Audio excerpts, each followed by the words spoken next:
eu nem tinha nenhum tipo de pensamento, de reflexão relacionada a relações raciais. Começa quando é criado o grupo de trabalho no Conselho, no CRP10, o grupo de trabalho de Psicologia e Relações Raciais, com a Wilivane Melo e com o Robenilson Barreto, colegas precisa, a Willy já partiu, né? O Rob está no Tocantins. E aí a gente começa a fazer uma série de atividades, uma série de trabalhos, e eu entro assim, sem tempo para pensar muito, vai já na vibe de vamos fazer, vamos discutir, e botando a cara para jogo. E foi assim, desde 2012. A minha monografia na especialização foi sobre mulheres negras, aceitação, cabelo. Foi a partir de um coletivo lá de Santarém, que elas criaram, das Crespadas, e aí eu peguei os relatos delas no Facebook, não tem mais a página, né? Mas elas fizeram alguns relatos com fotos no Facebook, e a partir dali eu fiz uma análise a partir da Gestalt terapia. E então começo a fazer essas discussões, e esse ano com a pandemia, isso vai se aprofundando, aparece com muita força uma série de pedidos, uma série de solicitações para se falar, para escrever, para trocar ideias sobre as reflexões da clínica gestáltica com relações raciais. E aí saíram já algumas publicações, já saíram 2, um artigo e um capítulo de livro, vai sair mais um capítulo de livro pela BG, e o movimento é esse, né? Tem mais coisas por aí vindo, mais convites vindo por aí. Então, eu vou apresentar para vocês...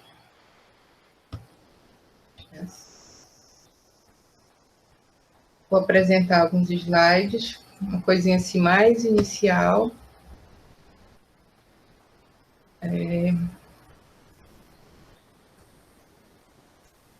Vocês estão vendo inteiro? A tela inteira não, né? Inteira não. Inteira não, só os slides estão aparecendo. Acho que tem que colocar no modo, aquele modo da apresentação do F5. Aí a gente consegue. Eu já coloquei, mas não está indo. Mas dá para ver, eu consigo ver.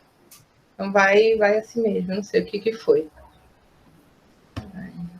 Será que se eu colocar direto aqui? Aqui. Agora foi, né? Agora foi, né? Não está aparecendo aí. Foi? Não está aparecendo.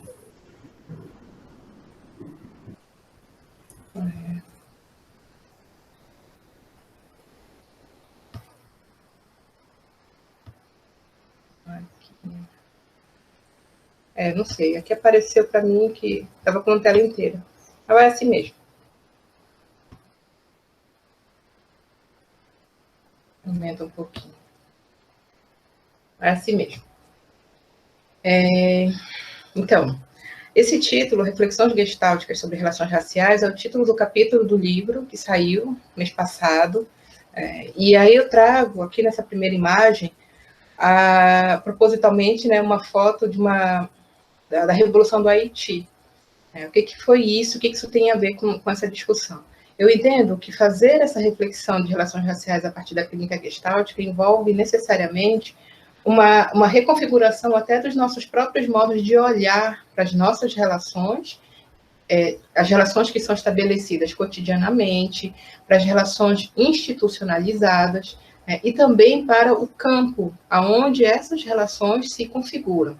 A Revolução do Haiti foi muito importante porque ela é a tomada... as pessoas negras escravizadas, elas tomam a frente e vão para cima do poder colonial para dizer assim, ó, a gente não quer mais isso do jeito que está, a gente não quer mais essa vida dessa maneira. Então, elas começam a construir essa revolução muito antes da sua culminância, e quando elas vão para cima, elas começam a mostrar o quanto que aquela situação de vida ela poderia ser modificada quando eles começam a dizer de si, começam a falar de si. Óbvio que houve contra-ataques, né? Houve resistência do poder colonial, que cobrou um valor altíssimo pela liberdade, pela abolição da escravidão no Haiti, e aí esse é um país que até hoje não se recupera daquele período, mas, por outro lado, é um país que o poder colonial ele não consegue se estabelecer, apesar de também essa população não conseguir ainda condições de vida digna, tanto quanto elas gostariam. E aí não está indo para o próximo.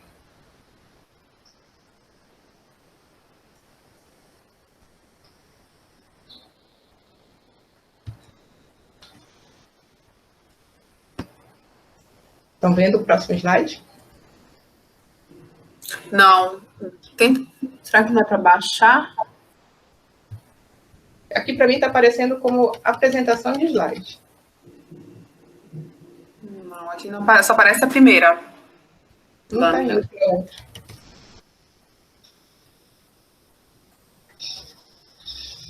Eu realmente não sei o que está acontecendo, mas... Tu queres me mandar e eu apresento aqui para ti? Pode ser. Me manda pelo WhatsApp que eu abro aqui.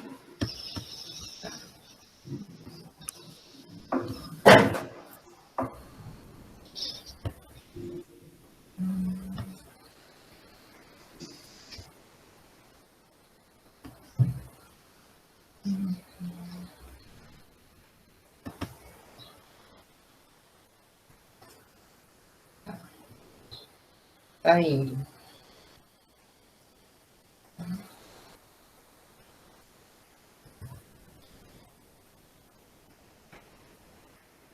Chegou?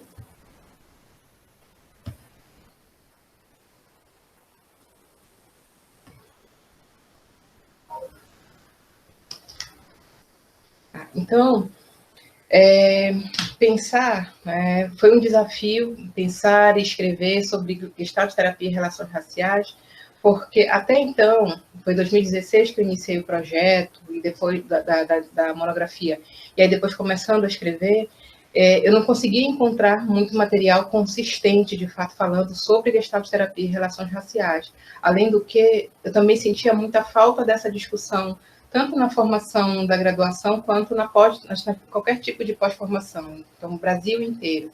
Então, é um tema que ainda é muito invisibilizado, invisibilizado por questões mesmo, né, desse racismo que é estrutural. Isso. Aí, Lória. Obrigada. Uma justificativa importante, né, que eu encontrei no escrito do Marcos Belmino, lá do Ceará, é que a gente precisa reaprender a olhar para a sociedade em que a gente vive, para que a gente possa, de fato, dar conta de compreender a diversidade e a complexidade das vidas, da maneira como essas vidas elas se organizam e elas são possíveis, né, dentro dessa sociedade. Então, Belmino diz assim: a sociedade precisa muito mais do que consultórios psicológicos. Ela precisa retomar a confiança em si e que é formada por pessoas reais em contextos sociais reais. Então, essa também tem sido uma discussão muito importante quando fala de relações raciais, quando fala, por exemplo, de LGBTfobia, né, população LGBT também, que aquela realidade, né, as teorias e a maneira como a gente tradicionalmente vem aprendendo a falar sobre a clínica psicológica e também a clínica gestáltica, é uma forma que exclui essa realidade, das possibilidades dessas construções de vida. Então, como é que eu penso essa população negra, de maneira geral, dentro de uma sociedade como a brasileira, que é estruturada pelo racismo? Dentro desse grupo racial negro, como é que eu penso as possibilidades de existência de mulheres negras cisgênero, de homens negros cisgênero? E aí eu não vou entrar no embate que é clássico, dentro de uma sociedade que é colonial, dizer assim, mulher sofre mais, homem sofre menos, mulher tem que ir não sei para onde, homem tem que ir não sei para onde. Eu estou falando isso porque já demarco um lugar também, que é da questão do feminismo. Eu acho que o feminismo é super importante, principalmente para as mulheres brancas, mas eu não sigo uma lógica feminista. Eu acho que ele não consegue dar conta da realidade de pessoas negras, nem mesmo o feminismo negro. Tá? Então, tem uma série de questões sobre isso. Se vocês quiserem, depois a gente pode conversar a respeito. Eu não vou entrar muito nessa discussão agora. Mas quando eu estou falando de pessoas reais, em contextos reais, a partir desse olhar de relações raciais, eu estou falando que a gente precisa olhar para que condições de campo são essas, que são possíveis para a população negra, de maneira geral, e que são possíveis especificamente para a população negra dentro das diversidades de gênero, e aí eu vou para cis, para trans, travesti, vou para não binário, pessoas negras em todos esses lugares. Quais são as possibilidades no que se refere à vivência de sexualidades? Então, sexualidade que tem a ver com a maneira como se manifesta esse corpo, como se organizam as relações afetivo-amorosas. Então, vai para todas as possibilidades também das relações afetivo-amorosas. Tem a ver com idade, tem a ver com classe social, porque é diferente ser uma pessoa negra urbana, periférica, de classe média ou classe alta, ser uma pessoa negra quilombola. Então, tem uma série de questões aí que a gente ainda não consegue dar conta de maneira adequada, porque a gente ainda está num pensamento que é universalizante. E esse pensamento universalizante, ele não consegue alcançar as vivências específicas dessas populações negras. Então, isso que eu estou falando, é de retomar a confiança em si, de que é formada por pessoas reais, em contextos sociais reais. Que contextos sociais reais são esses que a gente não consegue dar conta? Quando fala de relações raciais, a gente não consegue dar conta em decorrência desse racismo que é estrutural, que é estruturante. Passar, Lore, por favor. E aí, precisa pensar também o seguinte, para eu compreender esse contexto social real e essas construções de vida reais, eu preciso entender quem é que está falando, a partir de onde está vindo essa fala. Também preciso identificar quem é que está ouvindo, quem é essa pessoa real, ou quem é esse grupo real que está ouvindo uma fala específica. Narrar é também impedir o esquecimento e evitar que aquelas condições degradantes de vida ainda tão atuais continuem existindo. Isso para as pessoas negras. Quando eu falo que existe uma invisibilidade, eu estou falando também que existe uma impossibilidade de ter validada a própria narrativa. Pessoas negras têm dificuldades de dizer de si, de olhar para si, por conta de silenciamentos desse contexto que é racista. Então, a gente precisa aprender ou reaprender a narrar as nossas próprias histórias e nossos próprios lugares e possibilidades de existência. Isso não quer dizer que eu vou pegar tudo que a gente tem na psicologia clínica e na gestalterapia e jogar fora. Isso quer dizer que eu vou ampliar isso que a gente tem. Porque o que nós temos até hoje vem de algum lugar, vem de uma determinada experiência de vida, que é inclusive racializada, que é uma experiência branca, hétero, tarará, cis, patriarcal, enfim. Então, eu não vou jogar isso fora, mas eu vou ampliar a partir desse lugar, dessas discussões sobre relações raciais, quando tem a fala de pessoas negras, quando tem a fala de pessoas indígenas. Então, isso é essa narrativa, autonarrativa. Não existe, então, fala ou escrita, escuta ou leitura neutras. Como é que essa minha fala até agora está chegando para vocês? Chega com estranhamento? Chega com tranquilidade? Chega com dor? Enfim, o que acontece com vocês? Isso é o que eu estou falando, que não há neutralidade. Então, enquanto eu falo, como é que isso tudo comparece para vocês? A construção de nossas percepções do mundo é sempre atravessada pelo lugar social que nós ocupamos. E lugar social envolve também raça. Envolve vários marcadores existenciais. Raça é um deles. Tá certo? Vamos lá. Próximo. Agora. Um pouquinho. Então, como eu estou entendendo até aqui, nessas duas publicações que já estão disponíveis, o que eu estou chamando inicialmente de uma clínica gestáltica de relações raciais? Qual é o objetivo dessa clínica gestáltica de relações raciais que eu estou propondo? Repito, isso é ainda um pensamento muito inicial. Então, tem sido jogado, tem sido colocado para que a gente possa conversar a respeito. Então, ela visa realizar intervenções com uma população complexa e dinâmica, que se ajusta criativa e constantemente de acordo com as demandas de seu campo vivencial e dessas próprias percepções. Então, por exemplo, se eu penso numa clínica psicológica, numa clínica gestáltica que considera o ser humano no seu campo vivencial, Preciso olhar para esse ser humano na sua totalidade. Então, que ser humano é esse que chega até mim e aonde é que ele chega? Eu estou chamando de clínica não apenas o consultório, mas eu estou chamando de clínica também os outros lugares onde a gente está. Então, eu entendo a clínica como uma postura, como uma forma da gente se posicionar profissionalmente nos espaços onde a gente se encontra. Isso envolve um olhar e escuta qualificadas, que validem aquela presença, que estejam disponíveis para o encontro com aquela outra pessoa. Então, as nossas intervenções numa clínica gestáltica de relações raciais, ela vai precisar considerar essa complexidade e dinamicidade dessa população. Para quem é que, por exemplo, serve ou é suficiente o atendimento individual de consultório particular? Ele não é suficiente, ele não é para todo mundo. E isso não quer dizer que as pessoas elas são menos. Isso quer dizer que aquela forma de trabalho, de intervenção, não foi pensada, não foi organizada, não foi estruturada para aquela maneira de vida muito específica. Por exemplo, na periferia, quando a gente trabalha em grupo, nos quilombos, né? Trabalhei bastante com quilombos, não tenho trabalho com periferia, tenho muito mais com quilombo. O atendimento individual, ele não funciona nesse molde de consultório. Basta a gente ir para debaixo da árvore. Não funciona. A pessoa trava. Porque a forma de vida dela, a dinâmica e as complexidades de vida daquelas pessoas não lhes permitem sentir de maneira tranquila ou fluida esse modelo de atendimento. Então, a gente vai para onde? Para atendimento em grupo. Tem uma articulação de psicólogas indígenas que elas simplesmente aboliram esse atendimento clínico particular, individual, elas aboliram, porque elas dizem, isso aqui não serve para a gente. Então, não serve, o que vai servir? Elas estão construindo. Então, é disso que eu estou dizendo, né?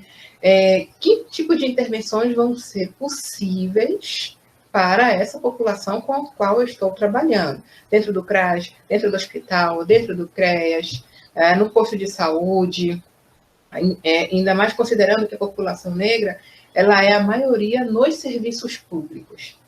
Se eu considero isso, então eu preciso ainda levar em consideração de onde vem essa população que acessa esse serviço que está sendo ofertado dessa maneira, com todas as precarizações pelas quais ele tem passando. Essa clínica também visa perceber os afetos dolorosos, amorosos e o que comparece no entre. Tá? Assim, a gente costuma pensar de relações raciais apenas como dor. Óbvio, existe muita violência. Um dos principais objetivos do racismo é a morte. Primeiro, organiza a vida da população negra e da população indígena a partir do lugar de desigualdade, sempre visando morte. A morte concreta ou a morte simbólica. Morte simbólica que envolve silenciamento, que envolve invisibilização, enfim. Mas também tem afetos amorosos, porque são esses afetos amorosos dessas organizações que as pessoas têm dentro dos seus próprios grupos que lhes possibilitam ajustamentos criativos em que a vida ela consegue continuar, que se dá conta, se tem a possibilidade de continuar uma vida minimamente digna entre si. Então, o que é que comparece nos entre desses afetos dolorosos e amorosos? O que é possível dentro dessa lógica toda, dessa organização de vida? Então, nos encaminha de forma responsável no sentido de sustentação de nosso lugar ético e político no fazer cotidiano. Quando eu reconheço essas afetações, eu também vou reconhecer quais são as possibilidades das minhas intervenções dentro desse campo que se configura ali no encontro clínico. Tá? Se eu estiver indo rápido demais, enrolado demais, digam, por favor. A próxima. Então, eu penso e organizei assim, essa fala a partir de 3 eixos. Né? Para tentar ser didática, eu penso essa clínica gestáltica de relações raciais a partir de 3 lugares. Do campo vivencial, 3 conceitos da gestalterapia, né? Do campo, do contato e do sistema self. Então, como é que isso comparece, como é que eu penso, né? E organizo teoricamente isso a partir desses 3 conceitos. Então, enquanto campo, o campo ele é o fundo que vai estruturar essas relações raciais. Então, esse campo ele envolve a construção histórica da sociedade brasileira, desde a época da colonização até os tempos atuais. Então, a gente tem uma sociedade que se configura a partir de um racismo que é estrutural e estruturante. Isso significa dizer que a população negra vai o tempo inteiro ser invisibilizada, ou então, enquanto ser humano, né, vai ser animalizada, tudo aquilo que se refere à população negra vai ser visto como menor, como pior, como negativo, vai ser tudo sempre sendo colocado no lugar de invalidação a priori. Então, eu olho para esse corpo negro, porque o colocar socialmente, agir dessa forma, envolve fenótipo. Fenótipo é como é que eu enxergo essa pessoa e em que lugar eu coloco essa existência, né? Um lugar de não existência. Então, sendo um fundo que estrutura as relações raciais, esse campo vivencial ele se organiza a partir de uma lógica racista cujos aspectos políticos, simbólicos, ideológicos, jurídicos e econômicos, eles estão todo o tempo juntos para dizer onde é que é o lugar de desigualdade, que é o lugar de subalternidade desse corpo negro. Quem fala disso bastante é o Silvio Almeida, no livrinho do Racismo Estrutural. Silva, Batista e Alvin, em 2015, elas vão falar desse fundo comum, que é compartilhado e generalizado, de maneira que ele nos atravessa singularmente, mas que impede de nos constituirmos como seres plenos, estabelecendo contatos vigorosos e com reconhecimento e validação de autoridade de criação de possibilidades outras. Então, esse fundo comum generalizado que atravessa de forma muito singulares é um fundo extremamente violento quando a gente pensa em relações raciais. E ele é violento mesmo quando não necessariamente a gente deliberadamente vai agir com essa violência. Então, é algo que a gente tem naturalizado, colocar esse corpo negro a partir de um lugar em que pode ser violentado, deve ser maltratado, não precisa ter a sua existência validada. E isso comparece em todos os lugares da clínica. No consultório particular, tem aparecido em falas, por exemplo, de pessoas negras que dizem assim: eu troquei a minha psicóloga branca pela preta, porque a branca não conseguia chegar aonde eu estava. Então, isso tem muito mais a ver com a maneira como se coloca dentro desse espaço, se coloca profissionalmente dentro desse espaço, na invalidação de alteridades, porque a gente tem classicamente, historicamente, uma psicologia que vai chamar, vai dizer que trata de ser humano universal, e ser humano universal é ser humano branco. É a pessoa branca, é a pessoa cisgênero, é a pessoa heteronormativa. E se a gente não questiona essa universalidade naturalizada do ser humano, a gente vai continuar invalidando esse outro que se apresenta, esse outro que comparece. Então, fica difícil, quase que impossível mesmo o estabelecimento de relação dialógica dentro dessa prática clínica. A próxima. Aqui alguns exemplos de reportagens, né, no Instagram do Notícia Preta. Como é que isso aparece até hoje, esse campo, como é que ele comparece até hoje de forma sutil para quem pratica, mas de forma extremamente violenta para quem é vítima, né, para quem passa pela situação de violência. Então, essas informações aqui são todas informações de violência, de denúncia de pessoas pretas dentro do Notícia Preta, dizendo assim, olha o lugar naturalizado em que a gente continua colocando essas pessoas pretas dentro da sociedade em que a gente vive. E a gente precisa entender que isso tudo acontece dentro de um campo vivencial. E esse é um campo que se fortalece, que se mantém dentro dessa lógica violenta, justamente porque ainda existe uma invalidação e um silenciamento muito, muito forte, muito intenso da fala e das possibilidades de pessoas negras falarem de si a partir de si, de narrarem de fato a si. Então, todas essas reportagens aqui, essas são só algumas, né, mais recentes, elas mostram para a gente o quanto que a gente continua trabalhando, né, continua agindo e continua vivendo numa sociedade que circularmente mantém a lógica do racismo, mantém a violência do racismo enquanto forma de morte desses corpos pretos. Eu não vou entrar em detalhes assim nenhuma, mas depois a gente poderia até conversar. Aqui são algumas sugestões, né, de quem fala desse campo vivencial, pessoas pretas, não estou falando de psicologia, aqui ninguém é da psicologia, mas estou falando desse campo, como é que ele se constitui, né? A Beatriz Nascimento, no livro Quilombola Intelectual, a Lélia Gonzalez, no livro Primavera para Rosas Negras, são 2 livros do coletivo, no coletivo Pan-Africanista da UCPA, a União dos Coletivos Pan-Africanistas. O Abdias Nascimento, com o livro Genocídio do Negro Brasileiro, é um livro que didaticamente ele apresenta muito bem como é que esse racismo estrutural ele está caracterizado em toda a história do Brasil. Esse é um livro lá do final da década de 1970, mas a gente pouco ouve falar. Beatriz Nascimento e Lélia Gonzalez, elas trabalharam junto com o Abdias Nascimento, então elas têm uma fala muito forte, muito potente de denúncia desse racismo e de construção de possibilidades, né, de ataque e de diminuição desse racismo.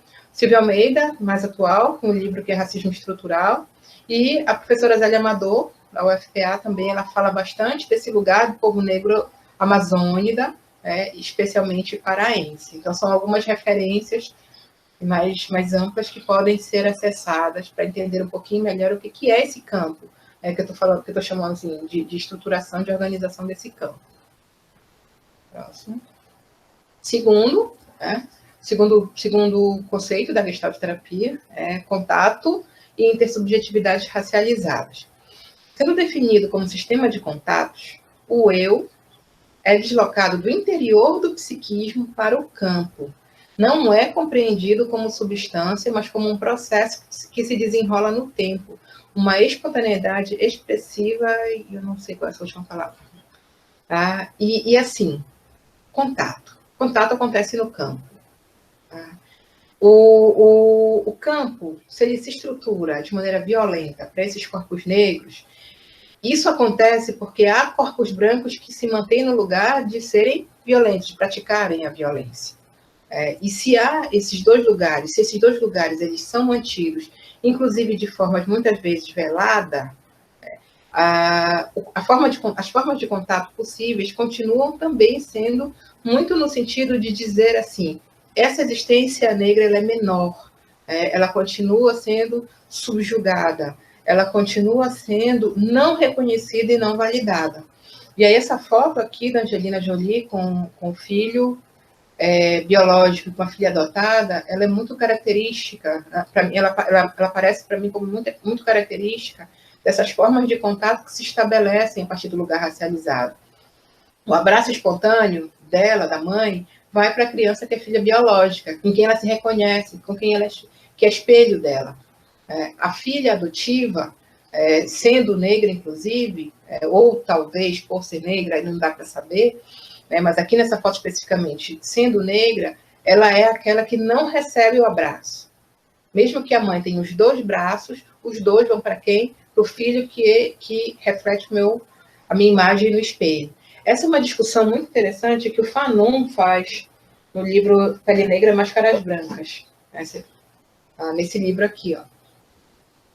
Pele Negra, Máscaras Brancas. Eu não sei se vocês conhecem, ele tem disponível em PDF, por aí, fácil na internet.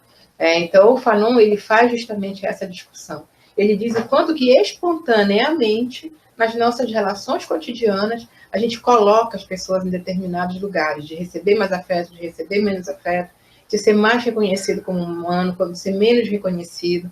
Então, as formas de contato que são possíveis dentro dessas realidades, elas estão diretamente relacionadas com esse lugar racial que cada pessoa ocupa e que cada pessoa é colocada. E muitas vezes isso acontece de uma forma não deliberada. E aí a gente vai entrar depois no sistema self, que eu vou explicar um pouquinho melhor o que é isso. Mas os contatos, as formas de contato possíveis, elas acabam se tornando fortalecedoras do racismo que se estrutura e se institucionaliza na sociedade em que a gente vive. E aí, quando a gente vai, por exemplo, para os encontros clínicos, para as nossas intervenções, a gente acaba também, muitas vezes, estabelecendo contatos que envolvem esse lugar racializado de todo mundo.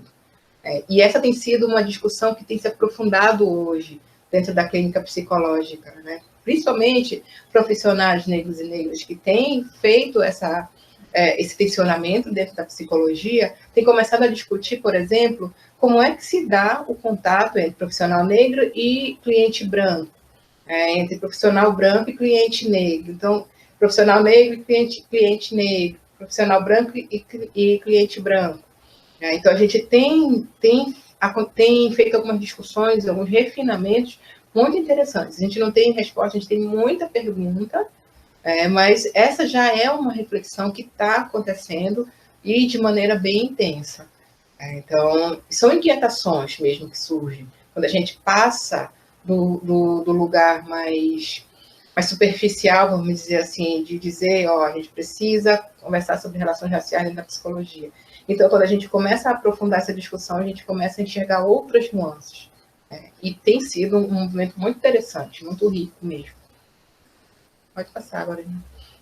Aqui algumas sugestões para tentar entender um pouquinho o que é essa coisa do contato para quem escreve e reflete sobre relações raciais, né? Tem ali a Weiner Schuckmann, com a tese dela, de doutorado, né, entre o encardido branco e o branquíssimo. É muito interessante, porque ali a Weiner ela trabalha relações raciais, mas mais pesquisando branquitude. Então, quando ela fala esse título, essa tese, entre o encardido, branco e o branquíssimo, ela faz um outro tensionamento para essa área das relações raciais. Ela vai dizer assim, não existe só um jeito de ser branco. Existem várias possibilidades de ser uma pessoa branca. A gente precisa também olhar para isso. Aí tem o Fanon, o clássico Pele Negra e Máscaras Brancas, o Mogobe Ramos, que vai falar sobre a ética do Ubuntu. Então, ele vai falar desse contato a partir de um lugar, de uma filosofia africana. Então, como é que africanamente, africano do continente, então, como é que se começa a compreender esse contato, esse encontro, essas relações, né? O Ampateba, quando ele fala da noção de África, de pessoa na África negra, então também é da filosofia africana, e ele traz essa noção, como é que a gente constrói essa ideia de pessoa dentro de um continente que é majoritariamente negro, mas que as pessoas, elas só são vistas de fato como negras quando elas saem de lá, né? E o Kwame Gyeki, que fala de pessoa e comunidade no pensamento africano. Então, nesse pensamento, na filosofia africana, que é no que eu tenho me debruçado um pouquinho mais recentemente, falar de contato necessariamente vai envolver coletividade, porque se vive radicalmente a ideia de que eu só sou pessoa a partir do encontro com outras pessoas. E se nessa relação eu quero ser pessoa, eu preciso tratar o outro como ser humano. Eu preciso validar. Porque se eu não valido outra pessoa, eu também me invalido. Isso é uma lógica que é incoerente com a ideia da colonização. Porque para a colonização só existe uma forma possível de ser pessoa que é branco. Quando eu estou falando de relações raciais, tá? Então, sempre deixar isso muito, muito bem explícito. Eu não estou eliminando, por exemplo, a diferença de gênero, de orientação sexual, de deficiência, tá? Porque o tema aqui é especificamente, né, relações raciais.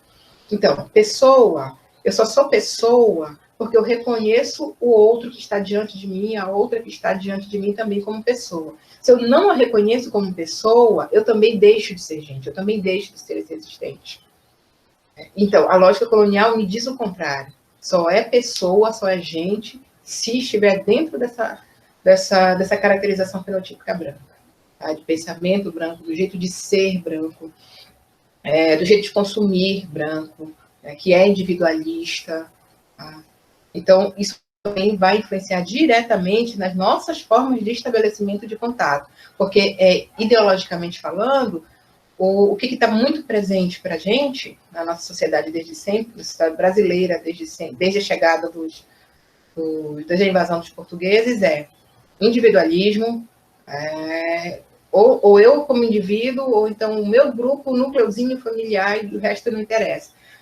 Sabe a história do farinha pouca, meu pirão primeiro? É bem isso. É bem essa lógica colonial, que é completamente avessa à lógica africana, africana clássica, e é completamente avessa à lógica dos povos originários brasileiros também. E o último... tópico. Sistema self. Também cortou. Então, vamos lá. O que é o sistema self, assim, de maneira bem geral para a Gestalt terapia? Sistema self é aquele sistema que nos possibilita entrar e permanecer em contato no campo, né, nos diversos campos existenciais e vivenciais em que a gente se encontra. Quando eu estou falando aqui de sistema self, eu estou falando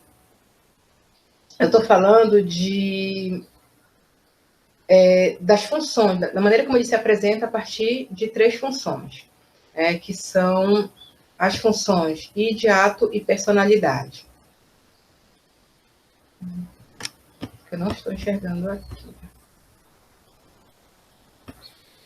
O sistema self, então, para a Gestalt terapia, ele é o que vai nos ajudar, né, a compreender assim, como é que a gente se constrói individualmente e interpessoalmente para estabelecer e para manter contatos.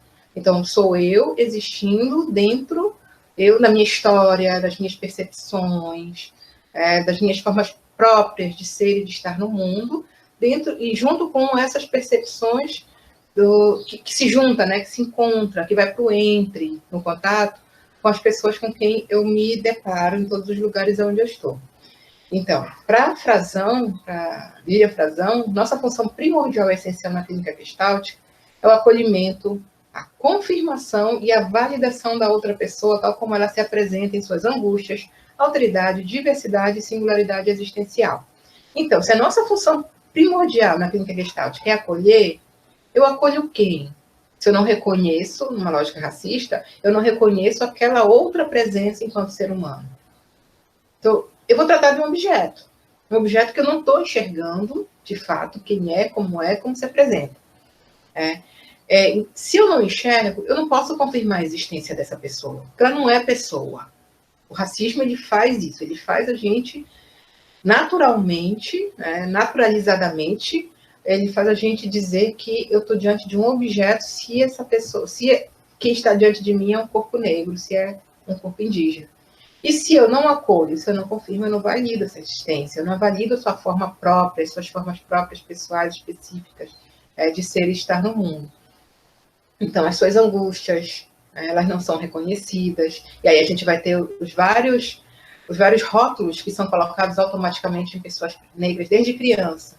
Então, quem nunca ouviu falar, por exemplo, da criança negra dentro da escola, que é hiperativa, que é logo colocado na caixinha do TOD, do transtorno opositor, desafiador. Ou então aquela criança que só vem para a escola para comer, a criança que não vai aprender, a criança que é hipersexualizada. Então, não existe o olhar para essa angústia e para as formas específicas de vida dessa criança. E aí ela vai crescendo e vai sempre aprendendo. Eu sou menos, eu não posso ser, eu não posso me apresentar a partir desse lugar em que eu me encontro, de fato, existencialmente. Eu preciso negar isso o tempo inteiro. E é uma discussão importante que o Fanon faz lá no Pele Negra, Máscaras Brancas. Se esse esse rosto visto no espelho, ele é um corpo que é estranhado pelo olhar do outro, então quando eu vejo também eu vou estranhar. Se eu vou estranhar, eu vou tratar mal. Então eu vou também me constituir enquanto ser humano a partir de um lugar de invalidação, de baixa autoestima, de alto ódio, porque eu preciso negar o tempo inteiro essa imagem que eu vejo no espelho, já que essa imagem ela é uma imagem ruim, ela é negativa. Então, essas angústias aqui, elas passam a ser desconhecidas, inclusive por mim, que estou vivendo todas elas. Não existe a possibilidade de alteridade, porque se não é ser humano, então não há encontro de alteridade. Não há possibilidade também de diversidade, porque eu vou olhar para essa pessoa, para as suas possibilidades de vida, sempre a partir do olhar branco. Qual é a lógica branca, qual é a forma branca de construir família, de ser, de estar no mundo, enfim. E aí, continuando, Frazão diz que a confirmação é postura ética que envolve o olhar fundante do terapeuta e também a confirmação do ser do paciente. E cada um pode apossar-se de si, ser belo, único e singular em seu pleno existir. Racismo diz o quê pra gente? você não existe. Se você não existe, você não tem existência plena. Não existe essa possibilidade. Então, enquanto o sistema self, isso comparece em função id, comparece como os incômodos corporais. Depois desses incômodos, eles vão sendo nomeados, e quando eles são nomeados, e quando eles comparecem nesse corpo e são externalizados, eles vêm como função de ato. E nessa função de ato vai para a briga, vai para o enfrentamento, vai para o encolhimento, vai para o relato que se ouve, mas tu é muito raivosa, tu é muito encrenqueira, já ouvi tanto isso, tu é muito raivosa, tu é muito encrenqueira, tudo para ti é racismo, quando a gente está, na verdade, denunciando essas formas de violência. E enquanto função personalidade, é como que, historicamente, essas vivências de violência, elas vão me constituindo enquanto ser humano, e vão me dando algumas possibilidades de vida em determinados lugares e impossibilidades em outros lugares. Então, fica mais difícil, por exemplo, o encontro com uma pessoa branca dentro de um contexto clínico, já que vai haver a invalidação desse meu lugar existencial no mundo. Então, historicamente, se eu estou sendo invalidada o tempo inteiro e agora eu consigo reconhecer que essa invalidação tem a ver com o meu corpo negro, então eu não vou querer me encontrar com uma ou um profissional que seja branco, que vai continuar me invalidando. E não é esse o lugar que eu não quero mais. Então, a gente tem aí algumas tensões, algumas discussões cada vez mais fortes, dentro da clínica psicológica de maneira geral. E também da listoterapia a gente tem iniciado essas discussões. E o próximo. Então, as funções de ato e personalidade, tentando trazer o tempo inteiro referências positivas, de páginas pretas do Instagram, para que a gente possa começar a naturalizar um lugar positivo, um lugar potente, existencialmente potente, de pessoas negras dentro desse mundo. Então, quando a gente começa a olhar imagens como essas, o que vem a princípio? O que emerge a princípio enquanto afeto, enquanto emoção? Quando a gente começa a se dar conta desse afeto, dessa emoção, como é que a gente nomeia ou como é que a gente configura isso nas nossas ações, nos nossos atos? E a partir desse encontro, desse olhar e dessa conversa hoje, como é que a gente pode repensar as nossas formas próprias, as nossas formas pessoais de ser e de estar no mundo e de olhar para essas questões envolvendo relações raciais, em toda a diversidade possível desses corpos pretos. Quando se encontra com corpos brancos, quando estão junto apenas de corpos pretos, e eu nem estou trazendo os povos indígenas aqui, de alguma forma até resvala, mas existem muitas especificidades nos povos indígenas. Então, não dá para juntar numa mesma discussão povos pretos e povos indígenas. A gente precisa levar em consideração aquilo que é específico e o quanto esses povos indígenas já estão falando de si, dentro da psicologia, e o quanto eles estão fazendo um trabalho de visibilização das suas formas próprias de ser e de estar no mundo. Tá? Mas eu acho, não sei se dá para entender de maneira muito geral o que é o sistema self, nas suas funções de ato e personalidade, que são as nossas formas próprias, nossas formas pessoais de ser e de estar no mundo, de se encontrar com as pessoas, o quanto isso acontece dentro de um campo relacional que é muito específico.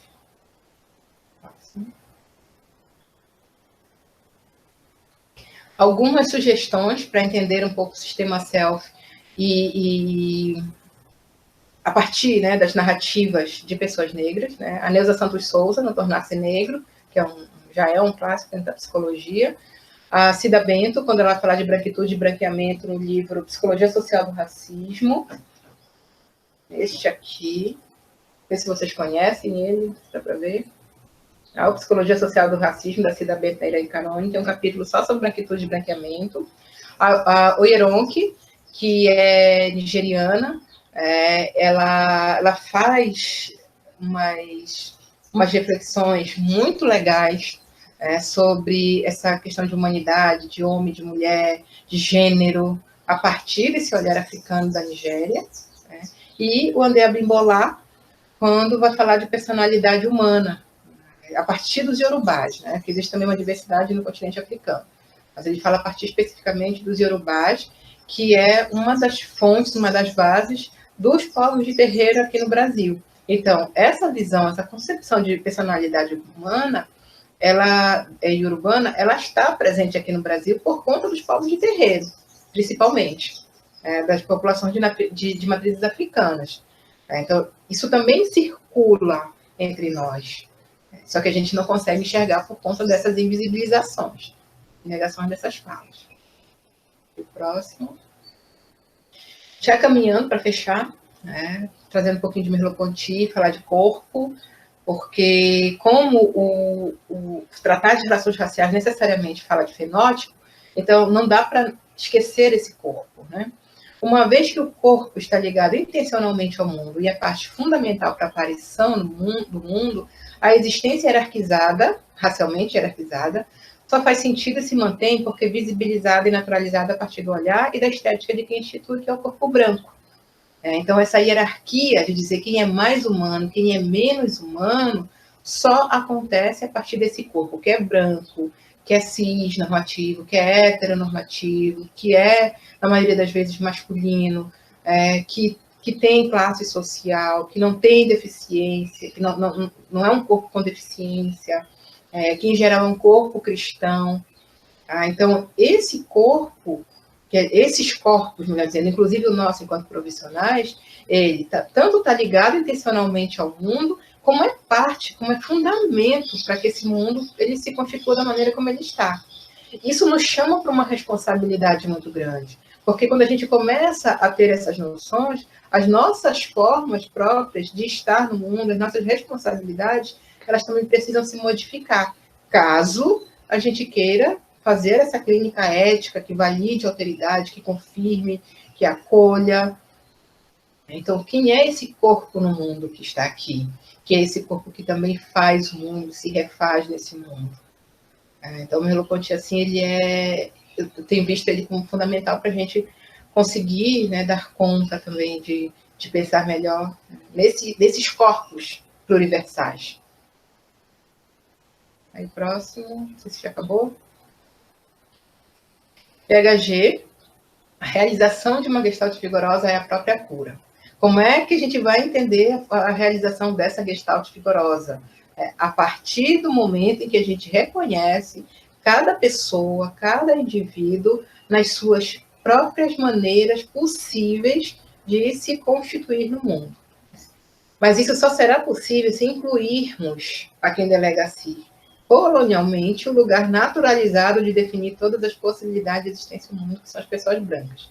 Então, se a gente não questiona a branquitude, se a gente não questiona esse lugar naturalizado de privilégio, desse corpo branco, dificilmente a gente vai conseguir, de fato, chegar a essa gestalt vigorosa.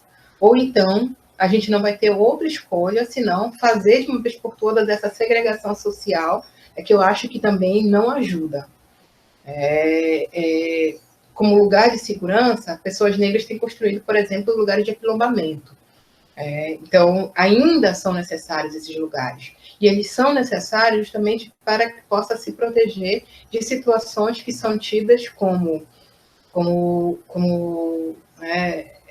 sutis, como violências sutis por esse corpo branco, mas que violenta de uma maneira muito forte esses corpos negros. E aqui é só um exemplo, né, da empregada doméstica que deixa toda a sua casa, que não cuida dos seus filhos, porque cuida dos filhos da patroa, e aí depois é tratada quase como se fosse da família. Né? E olha o apelido da mulher, Feijãozinho. Então, não há um questionamento dessa pessoa branca, desse grupo branco, desse corpo branco, a respeito da maneira como ela trata essa pessoa negra, porque essa pessoa negra não é gente. Ela é um objeto que vai lhe servir, precisa estar a seu dispor. E é por causa de situações como essa, por exemplo, que a gente teve lá o assassinato do menino Miguel em Recife. E que não aconteceu absolutamente nada até agora com a patroa lá, que foi a que provocou a morte da criança.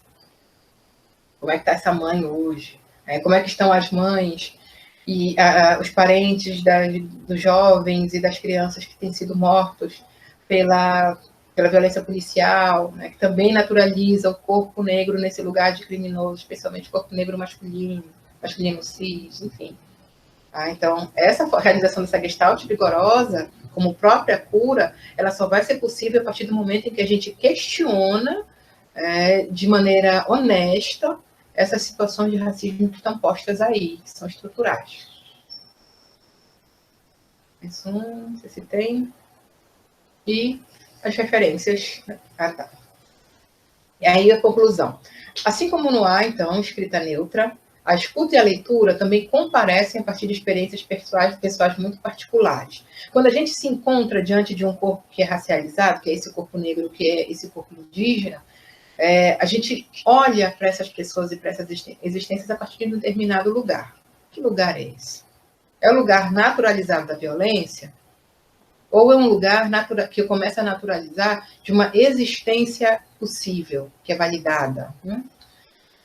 As construções perceptivas que abraçamos possuem relação intensa com as formas aprendidas e tornadas habituais pelo nosso percurso histórico-social, tanto individual quanto coletivo. Então, a gente constrói as nossas percepções também a partir das maneiras como a gente estabelece contatos, como a gente olha para nós mesmos, como a gente se configura enquanto ser humano, a gente olha para as nossas possibilidades, para as nossas potencialidades, para as nossas dificuldades, e para como é que isso se configura nos encontros, né, nos encontros cotidianos, em todos os espaços onde a gente está. O que ouvimos e como ouvimos está intrinsecamente ligado às nossas concepções ideológicas a respeito do mundo. Que mundo é esse onde a gente vive? Como é que eu o percebo? Como é que eu me percebo nesse mundo? Como é que eu percebo as várias possibilidades de existências a partir de marcadores sociais específicos?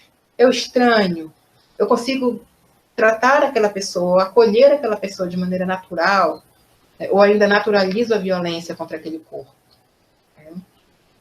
Então, a nossa escuta e a compreensão dessa escuta passa, então, pelo crivo dessas informações teóricas e estéticas a que nós nos submetemos, com as quais nós nos deparamos. Então, quando eu digo lá no início, né, que a dificuldade era encontrar material escrito especificamente sobre gestalterapia e relações raciais. Então, se não tem, como é que eu posso pensar, como é que eu posso refletir e construir a respeito desse lugar específico para pensar não só a minha prática profissional, mas também de todas as pessoas a quem eu tenho acesso. E aí o exemplo da juíza de Curitiba, que deu lá uma situação no julgamento, né? Ela condenou um rapaz negro que era inocente, e a justificativa dela é porque ele tem o perfil. Era um rapaz negro, perfil negro, então tem o perfil de criminoso.